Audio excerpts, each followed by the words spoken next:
پاک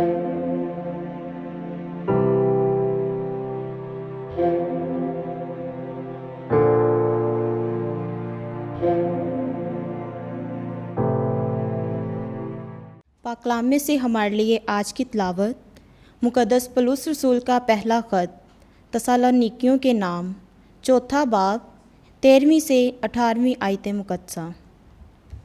اے بھائیو، ہم نہیں چاہتے کہ تم ان کی بابت ناواقف رہو جو سو گئے ہیں، تاکہ اوروں کی مانند جو نا امید ہیں غم نہ کرو، کیونکہ جب ہمیں یہ یقین ہے کہ یسوع مر گیا اور جی اٹھا، تو اسی طرح خدا انہیں بھی جو سو گئے ہیں یسوع کے وسیلے سے اسی کے ساتھ لے آئے گا۔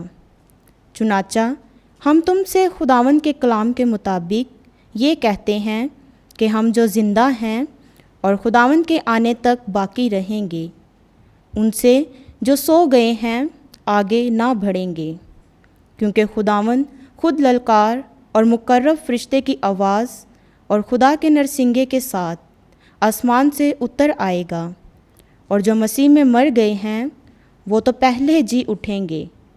اس کے بعد ہم جو زندہ باقی ہوں گے ان کے ساتھ بادلوں پر اٹھا لیے جائیں گے، تاکہ ہوا میں خداوند کا استقبال کریں، اور اسی طرح ہم خداوند کے ساتھ ہمیشہ رہیں گے۔ بس تم ان باتوں سے ایک دوسرے کو تسلی دیا کرو۔ پاک کلام کے پڑھے اور سنے جانے پر خدا کی برکت ہو۔ خدا کا شکر ہو۔